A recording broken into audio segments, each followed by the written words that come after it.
right, let's welcome in our guest, potential probable number one pick in the upcoming NBA draft, Cade Cunningham. Cade, what's up, man? What's going on? Appreciate you having me on, man. Thank you for doing this. Is this your first podcast you've done? Yeah, I think this is. I don't think I've done a podcast. I've done interviews and things that have went on podcasts, but it's my first time really being able to, you know what I'm saying, be on one for real. So I'm excited. Tommy, this is a big deal. This is a big deal. This is a big get. Shout out to James. We got to shout out to James Dunleavy right up the top. Yeah. Cade's new agent. Yeah. Who we found out JJ is known sure. for over 20 years. Exactly.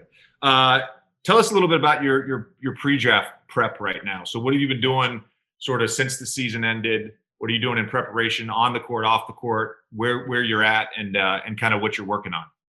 Yeah, so body-wise, I've been doing a lot of yoga going in.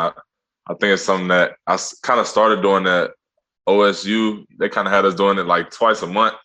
And then now I've kind of locked in. I got a really good instructor, my dog Kent. He's been getting me right. So I've been doing that. Bunch of body weight stuff, calisthenics, things like that. Try to get strong, which ain't easy, by the way. That body weight stuff, you already know that body weight stuff ain't it. So, yeah, body weight. And then on the court, yeah, just trying to tighten my handle, get my pass actually better, and then, shoot three ball deeper, things like that. When I was coming out in the 2006 draft, which was fucking 15 years ago, my agent and I wasn't going to be a number one pick or a number two pick or anything like that. But, my agent and I, we discussed a lot about fit, trying to end up in the right place, not necessarily a higher draft order. And you're in a unique position because you're probably going to be the number one pick. How important is being the number one pick? And do you think at all about sort of the fit of wherever you end up? And obviously we don't know the draft order yet, which teams are picking where, but how much do you think about that?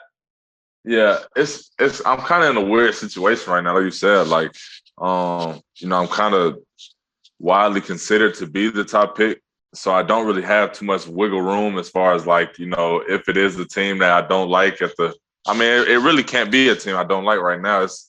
It's a different, it's a different experience for me. I'm excited for it, but there's a lot of different situations, and like you said, if there's a fit that I don't agree with as much, it's kind of harder for me to get out of that, situation. So it's a little bit of a catch-22. I definitely want to be in a situation where, the organization is ready to have me and I'm able to, kind of do my thing. But yeah, it's kind of a thing where I can't really go in too excited about one team or anything like that. I just kind of got to hope for the best.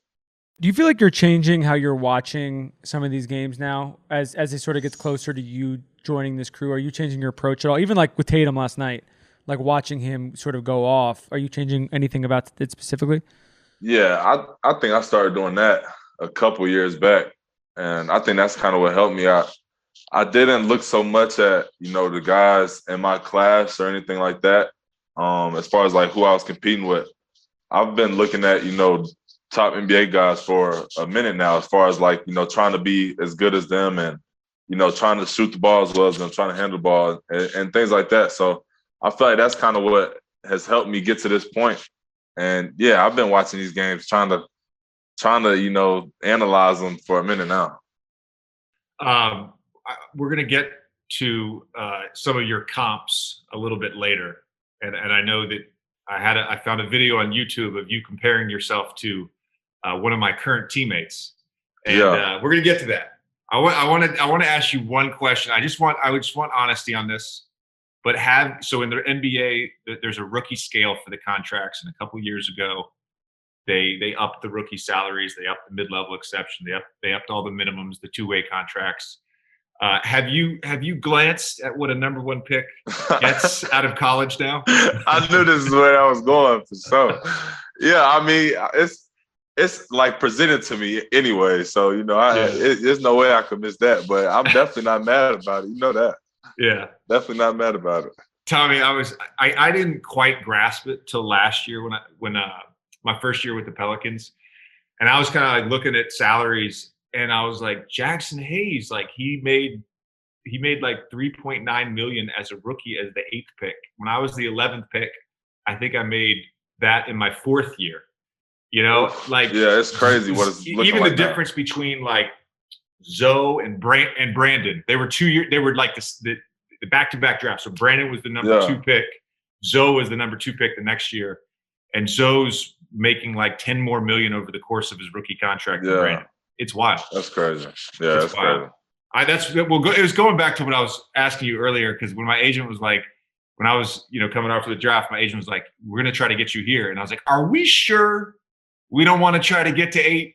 Are we sure?" No, for there's real, a big difference in salary there. Yeah, definitely. And it's crazy. It's like, I think once it gets to 7, then the drop just starts getting bigger and bigger from there on. So exactly. If you're just so we're clear here for the listener, the number 1 pick in the draft is like 4 years over 40 million. I mean, that's crazy. I was thinking about this. When the lockout ended, around Thanksgiving in 2011, and it was like Marc Gasol, I think Eric Gordon maybe was a free agent. There was a few guys that were free agents, and they all signed max contracts for like 58. And now the rookies are getting 40. It's facts. Nah, it's moving up for sure. Why did you choose to go to college? Because I don't want to say it's a trend, but there's been a number of guys in the last couple of years that have foregone that to either go overseas like RJ Hampton, or play in the elite like Jalen Green did this year. Why did you make the decision that you wanted to spend a year in college? I mean, I definitely feel like, everybody's situation is different. For me, I feel like I still wanted to be seen. I know college is, everybody's watching college basketball. So, and I had my brother at Oklahoma State. Coach Mike was somebody, he was the first coach to ever recruit me. So, I think the stars just kind of aligned for me. And, it made perfect sense for me to be there. And I definitely wanted to be in that Big 12 and, kind of compete. I feel like the Big 12, as we've shown, it was hectic this year. Like Baylor was, running through teams left and right. And it was from top to bottom. I feel like, the Big 12 was the place to be as far as preparing me for the NBA. So, everything kind of aligned, and I was definitely happy to have been there for sure. Cade, basketball aside, I'm just curious, was it weird going to college in this particular year with like no students around and no parties or anything? Yeah, I hated the fact that, nobody could be in the games, just because like that's like it's a form of entertainment almost. Like you want to go out there and the game be full of people, So that definitely hurt me. Definitely, the fact that the whole school was separated, there was no student gathering anywhere, Like that's boring for your 1 year of college, to have that, but it's all good though. I definitely had a lot of fun. OSU definitely tried to make up for it in a bunch of ways, for sure. Talked to a bunch of the Duke one and done guys, and it sounds to me like they've all really maximized that 1 year at Duke in terms of the off the court camaraderie with other students. And I can say from personal experience that there were, I was like an SAE, Delta Sig, lacrosse, baseball, soccer, whoever's throwing the party that night, and then we're going to late night to Cosmic Cantina. And I can't imagine, especially as a freshman, when you first get to college, I can't imagine not getting to have that experience. It was such a like world opener for me just to be able to socialize with other kids like that. Man, and then I left my old school at Bowie in Arlington to go to Montverde my last 2 years, of high school. So, and Montverde is like, it's a college prep school. So, we're wearing uniform every day. I'm looking forward to getting to college and being back free a little bit. And then COVID hit and it was all over with, but it's all good though. We were meaning to ask you about Montverde because we've had a few different people sort of friends of the show, Joel, D'Angelo, Ben. It's like, I don't know if everyone listening to the show knows the Montverde history at all, but it literally is like an NBA All-Star team of kids who played at this high school. How did you end up there? And then even just from a basketball standpoint, like, can you describe your experience there a little bit? Because it is like being on a college team to a certain extent. Yeah, definitely. it's crazy. Coach Boyle had never even seen me play a game in person before I got to Montverde. And I was 5-star everything. And like the fact that I went into that situation looking back, like blindly, like this man hadn't even seen me play was crazy. But I was super confident in myself, and Coach Ray, the assistant, he's the one that, you know what I'm saying, he kind of facilitates everything. And Coach Boyle's like the mastermind. So they got this crazy duo going on that I mean, they've set up this kind of perfect system for somebody that's coming up. You're, you know what I'm saying, a big time basketball player, and you know, you want to take that next step as far as competing.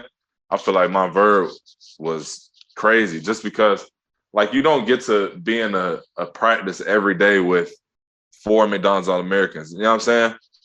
And to have that, like my guy Redick Whitehead was 14 years old on RJ Barrett's national championship team, has played since then all the way through. Like the amount of high-level basketball he's played before he's even got to college is you don't find that anywhere else.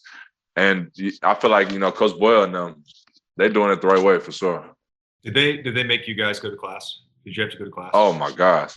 Listen, but you guys traveled like a pro team. I mean, I you know, I'll sometimes turn on the television. And but we go to school like a middle school. Playing in Vegas this week. Yeah, fact. We go to class like a middle school though. Like it's 8 classes a day. We in them. You know what I'm saying? Don't be out in the hallway. Yeah, it's real though, for sure. I've actually been to Montverde. When I played in Orlando, I drove out there and spoke to the team. I don't think there were any NBA players on that team. I think the program was still young. It wasn't what the program is today. Joel hadn't been there, and Ben and D'Angelo. Jay, was Oak Hill the school then when you were that was like this? Oak Hill and Montrose. But like some of the schools that were big or are big now, like pretty much didn't exist. There was a school actually in North Carolina. I don't know if you've ever heard of this school. There was a school in North Carolina in Durham called Mount Zion. And it was it was one room, and there were 12 students, and they were all basketball players. Yeah. I think they got shut down. There's a couple of those for sure.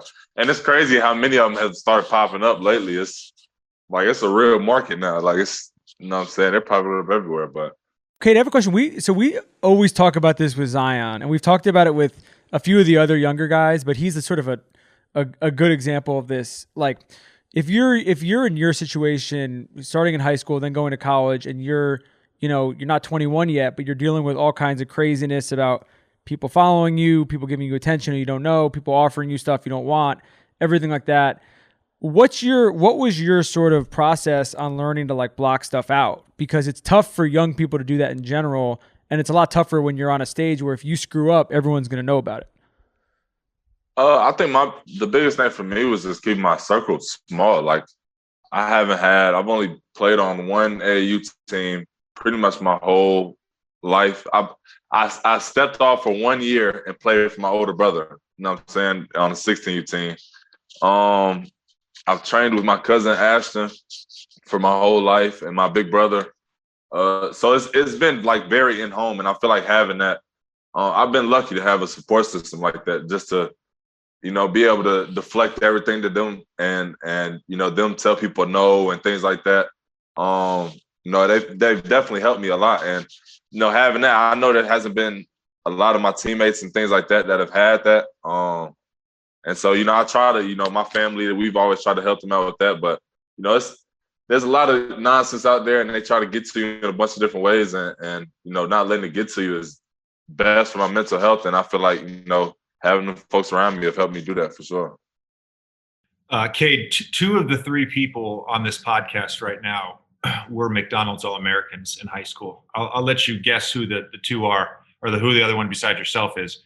You know, for me, like playing in that game.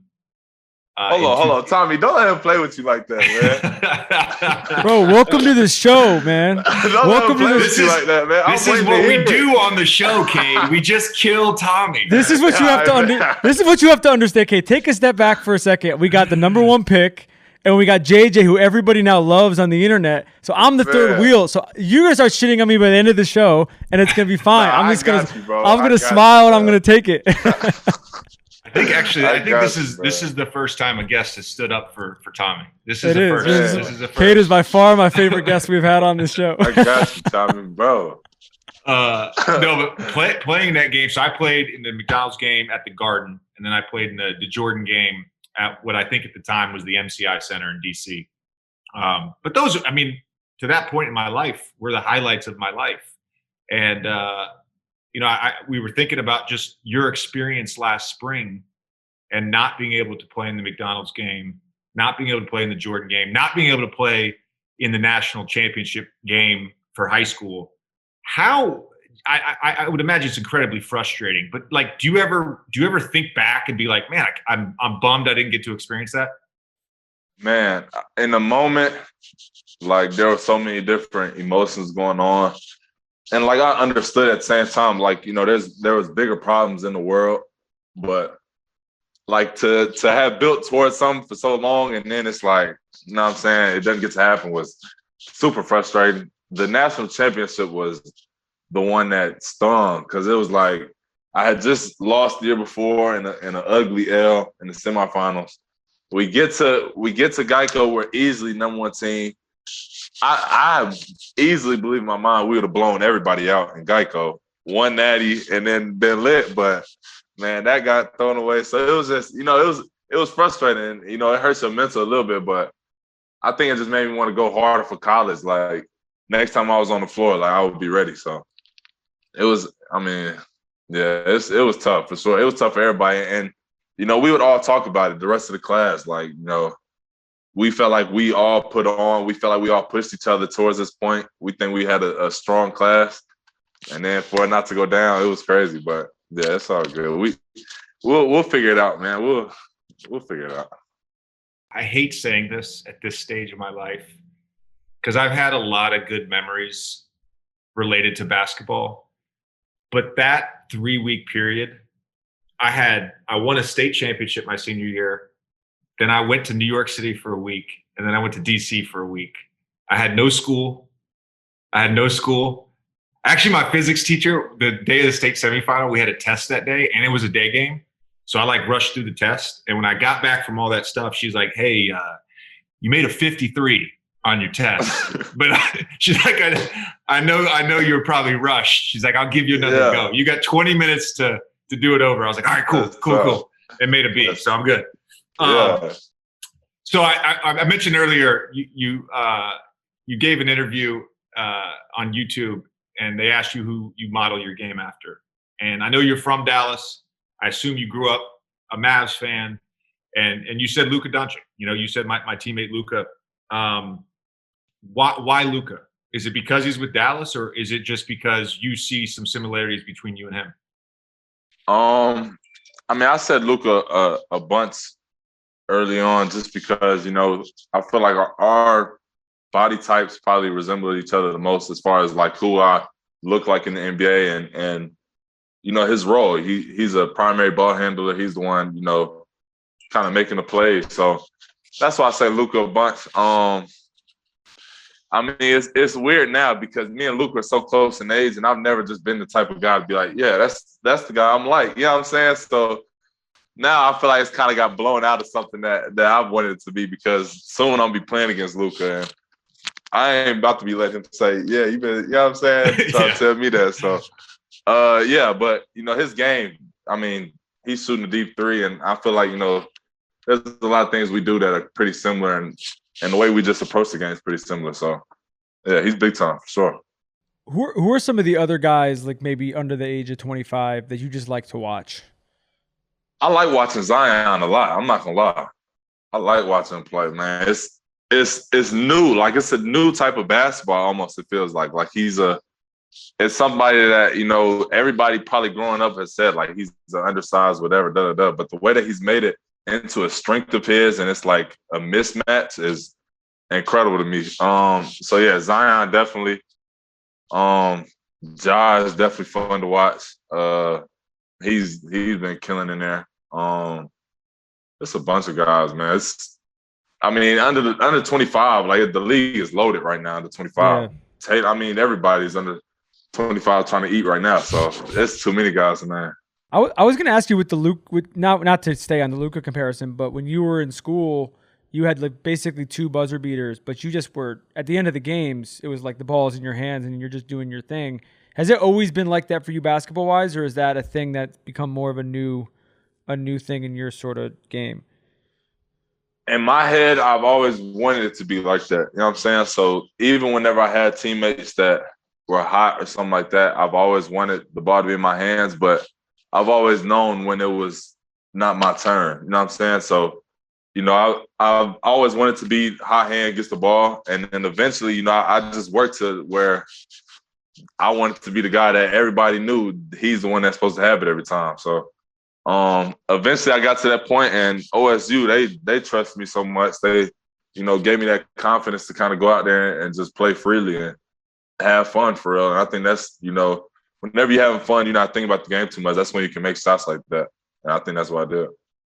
If you had to boil your game down to your biggest strength and your biggest weakness right now, what would those 2 things be?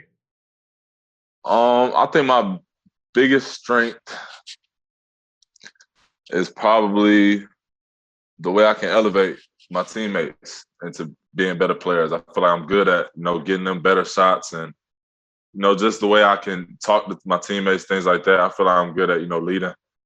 And my biggest weakness, I'd say just 24/7 off the ball defense, just being locked in. I feel like if I just off the ball, back doors and things like that, if I could be 24/7 locked in on that, then I feel like I'd be good. I feel like I'm close though. I'm not too far from there, but 24/7 locked in. And definitely, I feel like I could definitely limit turnovers, show my handle, shoot the ball better, all those things. But I think just mental awareness, for the whole duration of the game, and then taking care of that ball, I'll be good. I think if for anyone who's naturally skilled, and if you're now going to be in the NBA where you get to work on your game every day, your skill just develops. I mean, that's right. To me, if you're a worker, that's the easiest thing. That's going to come naturally. The hardest thing, I think, especially for younger guys, is watching the game and learning and recognizing patterns. The league boils down to 5 plays. So if you're, right, you're playing defense, like there's only 5 things that can happen. It's a DHO, right, it's a pick and roll, it's an ISO, it's a post up, and it's a pin away. That's it. Right. So recognizing patterns of how teams get to those plays, I think, is huge. Tommy, I love Cade's answer there about his biggest strength, which is, being able to elevate your teammates and being able to help a team win. And I think, I know you're a student of the game, but I think that's the biggest thing in the culture we live in now. Is it's not about getting buckets, because there's a lot of guys that can get buckets. Yeah. It's really about winning, and to be an all-time great, it comes down to that. And that ultimately, I wonder if you think about that. Looking out now, 10 years from now, 12 years from now, whatever, is that ultimately what you want to be remembered as? A winner? Definitely. And I think finding ways to win with different types of people, different types of personalities and things like that, I feel like those are the guys that kind of separate themselves, because it's not like there's a lot of different personalities in basketball, as you know. Like there's certain people that don't want to go towards, what's best for the team and want to do what's best for them. So finding ways to, get everybody on the same page and allow them to, help them use you to win. I feel like that's huge for, any player. And I feel like that's something that I got pretty good at. And, I feel like especially if I want to get to the Hall of Fame and things like that, NBA is going to be, the best audition for me to show people that, I'm one of the best at that. And then hopefully I can get to that point. You told D Wade back in March, this was right around the tournament, I think, that you still feel like, even though, look, you were one of 4 freshmen to be Big 12 Player of the Year and Freshman of the Year. I think the other 3 were Durant, Marcus Smart, and Beasley. Yeah. And you told D Wade, you said you still feel like people don't know you. You're still being slept on a little bit. And people were mad about that one too. No, but I in a way I get what you're saying. So a year from now, Like, what do you hope to have accomplished in the next year of your career, your rookie year in the NBA? So mid-May next year. You're probably, I'm going to be honest with you, the number 1 pick, you're probably not still playing. You're probably out. Crazy. You crazy. You think I'm going for that? We in there playing for sure. I don't know if you're making the second round of the playoffs, if you're going to the worst team in the NBA. I'm just going to be honest with you. That's a bet. We're gonna come back to this. All right. You're coming back on the show this time. He's going to be in the playoffs. Bring me back on and we'll talk about this. But that's one of the main things. I want to make the playoffs. I want to be in that race for sure. Rookie of the year is a definite. Let me see. I want to be all-star by I say second year, I want to be all-star, honestly. You know what I'm saying? Just because I know first year, it's some dudes in there making too much money for, you know what I'm saying? So you got to go in there and go crazy if you want that first year. So first year, I'm going to be realistic. Rookie of the year. Then second year, I want to be all-star. If not snubbed, you know what I'm saying? People consider me snubbed about the second year. And then we build from there. And then eventually, best all time, my position, whatever you want to call my position.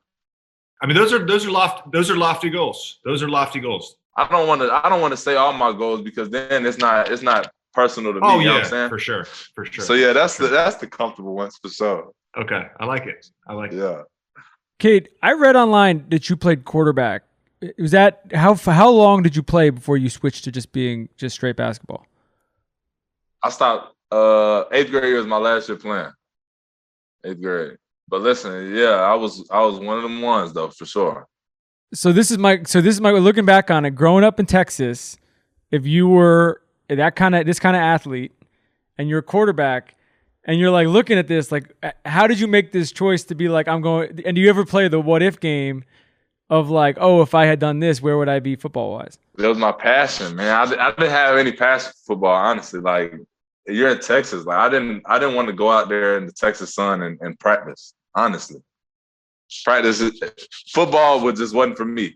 Court, I could go in basketball court and be in there all year, but football field, man, I'm not trying to. I just want to play the game, get that little adrenaline rush of, you know what I'm saying, do my little run. But practice is like you get no adrenaline from them. You just hot and tired. So, yeah, that was probably the biggest reason why basketball was the one for me, for sure.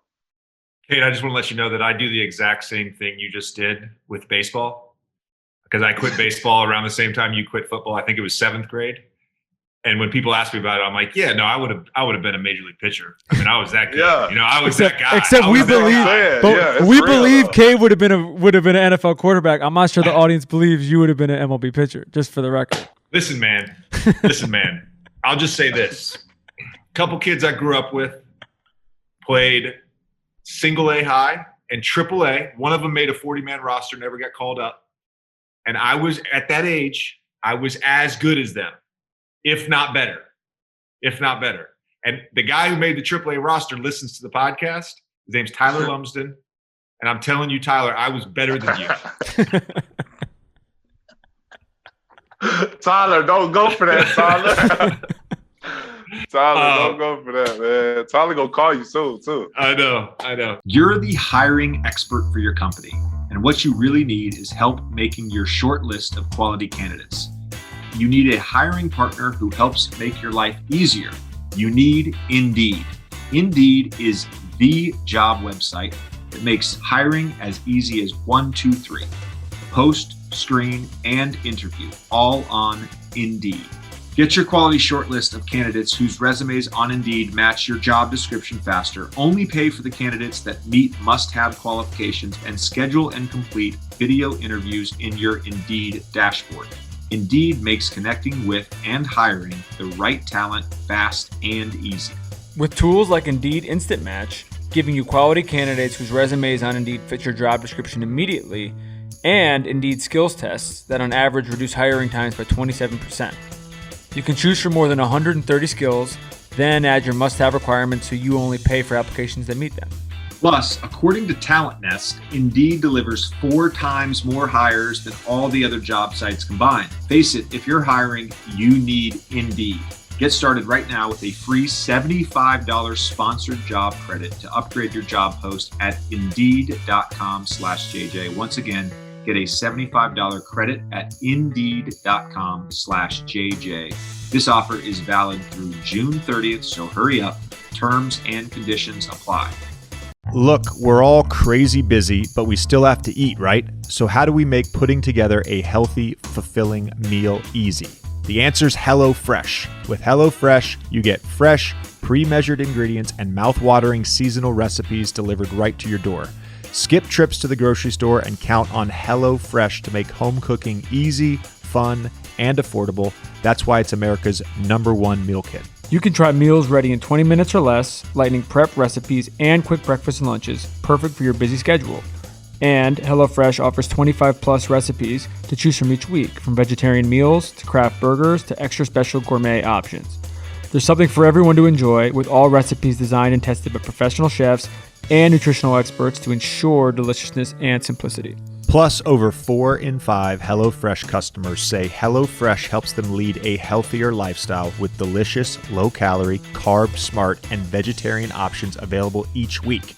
And the best part, according to the Zagat Dining Survey, HelloFresh is 28% cheaper than shopping at your local grocery store and 72% cheaper than a restaurant meal without sacrificing the quality. So go to HelloFresh.com/12JJ and use code 12JJ for 12 free meals, including free shipping. Once again, this is a crazy deal, by the way, Tom. Crazy. Once again, that's HelloFresh.com/12JJ and use code 12JJ, 12JJ for 12 free meals, including free shipping. HelloFresh, America's #1 meal kit.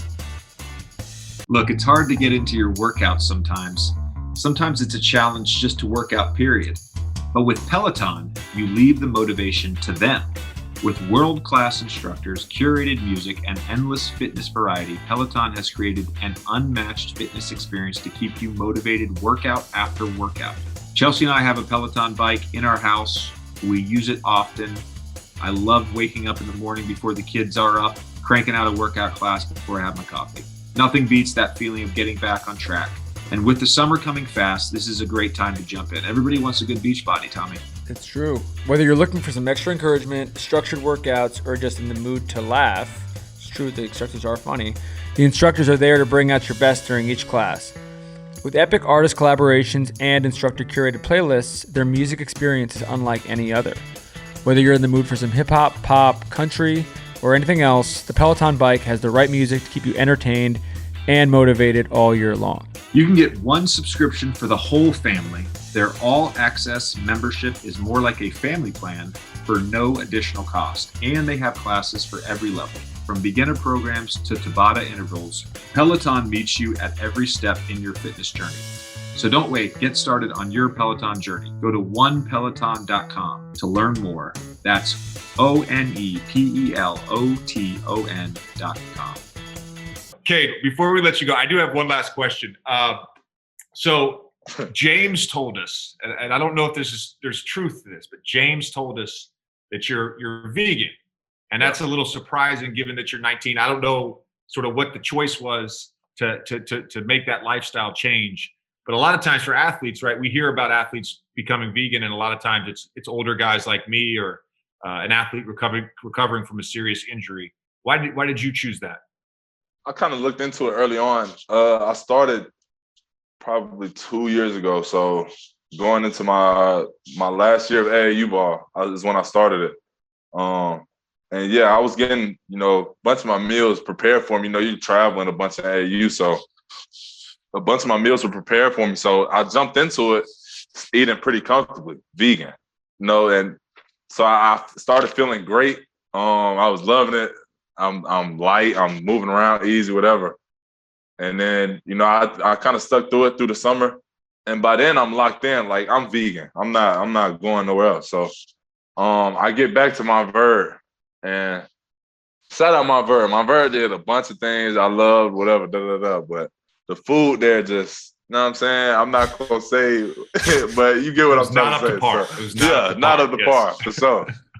So I get to Montverde and it's tough on me. Like I'm not gonna starve myself trying to go vegan.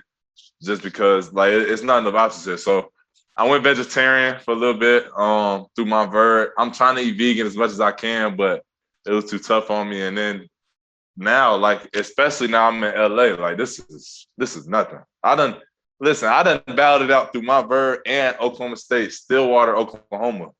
So LA ain't nothing to me. So I'm the vegan options in LA are insane. Man, it's regular. Like there is no such thing as vegan for real out here. Like you can, like they make everything like it's regular food. It's crazy. Yeah, vegan soul food, vegan Mexican food. Big time. I'm comfortable for sure. I love that. Well, man, listen, we appreciate the time. We're looking forward to hearing your name called on the draft. And this is, I mean, for a young guy, this is one of the best appearances we've had. So you can come back anytime you want, man. We'll see you soon. We'll definitely see on that bet. Yeah, that's a bet for sure. I'm ready for it. For sure. I appreciate you guys having me, man. It was fun.